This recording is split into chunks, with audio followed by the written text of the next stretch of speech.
मेरी पत्नी पेट से है और कोई हमारी मदद नहीं कर रहा। आज तो क्या बात है, मुझे दो दो शिकार हाथ आए हैं। अब इनको अपने जाल में फंसाता हूँ। अरे भाई, तुम चिंता मत करो और साथ चलो मेरे। यहाँ पर ऐसे जंगल में रुकना सही नहीं है। कई शिकारी पक्षी आते हैं। अजी मैं अब और नहीं उड़ पाऊंगी। मेरे पेट में बहुत दर्द हो रहा है। मुनी बस थोड़ी देर और आगे कोई ना कोई मिल ही जाएगा जो हमारी मदद कर ही देगा। अब दोनों बारिश में आगे उड़ने लगते हैं। थोड़ी देर बाद एक पेड़ की डाल पर जाकर बैठ जाते हैं। अजी सुनिए, मेरे पेट का दर्द तो बढ़ता ही जा रहा है। लगता है कि मेरे बच्चे होने वाले हैं जल्दी ही। अब हम कहाँ जाएंगे? अरे मुनि, तुम परेशान मत हो, मैं हूँ ना तुम्हारे साथ। चलो थोड़ी आगे चल के देखते हैं। आज रात के लिए किसी के घर रुक जाएंगे और कल मैं इसी जंगल में एक घर बना लूंगा। फिर हमारे बच्चे होने तक हम यहीं रहेंगे। अब मुनि और बल्लू आगे जाने लगते हैं तो उनको एक घर दिखाई पड़ता है। दोनों वहां चले जाते हैं। अरे भाई, आप कौन हो? मैं इस जंगल का नहीं हूँ। दरअसल कल तूफान में हमारा घर टूट गया था, तो हम अपनी जान बचाकर भाग आए और इस जंगल में पहुँच गए। मेरा नाम बल्लू है और ये मेरी पत्नी मुनी है। मुनी पेट से है, इसलिए क्या आज रात के लिए हम आपके घर रुक सकते हैं? हाँ भाई, अंदर आ जाओ। वहीं रुको तुम दोनों, और आप ऐसे ही किसी ऐरे गहरे को घर में बुला लोगे। मुनि और बल्लू उन दोनों की बात सुनकर वहां से चले जाते हैं और उनको एक होटल नजर आता है तो जाते हैं। सुनिए, हम आज रात के लिए क्या यहाँ रुक सकते हैं? मेरी पत्नी पेट से है। हाँ, रुक सकते हो। एक दिन क्या, जब तक चाहो तब तक रहो यहाँ पर। बस मुझे एक दिन की एक अनाज की पोटली चाहिए। पर मेरे पास तो अनाज नहीं है। मैं कहाँ से लाऊंगा? मेरा तो सब कुछ घर के साथ ही चला गया। अब मेरे पास देने के लिए कुछ नहीं है। जब देने के लिए कुछ नहीं है तो जाओ यहाँ से। पर मैं पेट से हूँ और इतनी रात में कहाँ जाऊंगी? आज रात के लिए रहने दीजिए, सवेरे हम चले जाएंगे। अरे निकलो यहाँ से।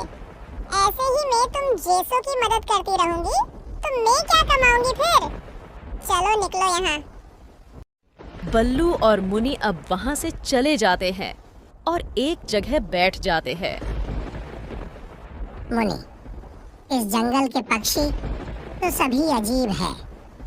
कोई किसी की मदद ही नहीं करता। दोनों बातें कर ही रहे थे कि उनके पास एक कालू कौवा आता है।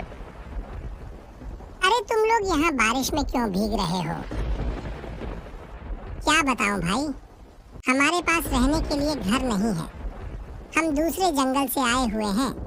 बारिश में हमारा टूट गया था। मेरी पत्नी पेट से है और कोई हमारी मदद नहीं कर रहा। आज तो क्या बात है, मुझे दो दो शिकार हाथ आए हैं। अब इनको अपने जाल में फंसाता हूँ। अरे भाई, तुम चिंता मत करो और साथ चलो मेरे।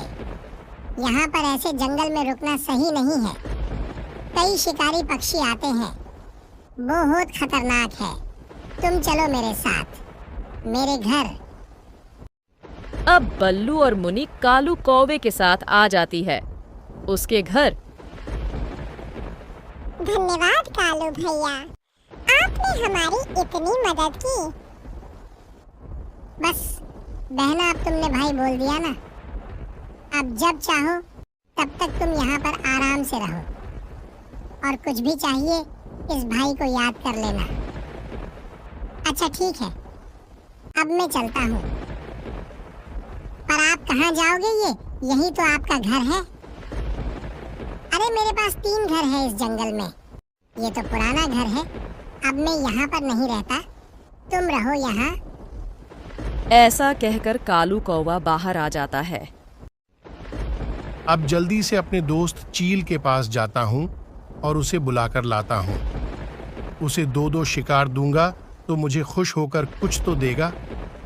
आज तो मजा आने वाला है दावत में।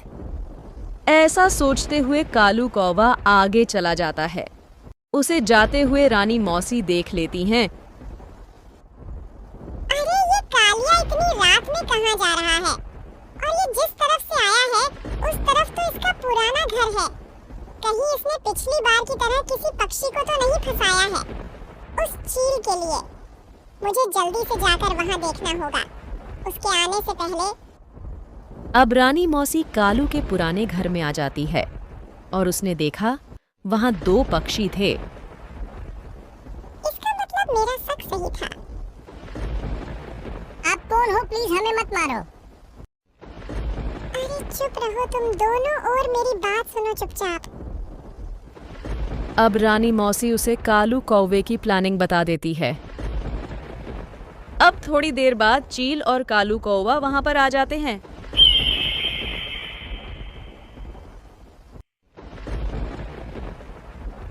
अबे यहाँ तो कोई भी नहीं है। तूने मेरे से झूठ बोला। अब मैं तुम्हें नहीं छोड़ूंगा। इतने में बल्लू और रानी मौसी लकड़ी का डंडा लेके चील को मारने लगती है। अबे कालू कौवे ने मुझे दावत पे लाया था या पिटवाने? अब दोनों वहां से भाग जाते हैं। रानी मौसी उनको अपने घर ले जाती है। अजी मेरे पेट का दर्द तो और बढ़ गया लगता है कि मेरे अब अंडे होने वाले हैं। थोड़ी देर बाद मुनि ने 2 अंडों को जन्म दिया। अब सब खुशी खुशी रहने लगे।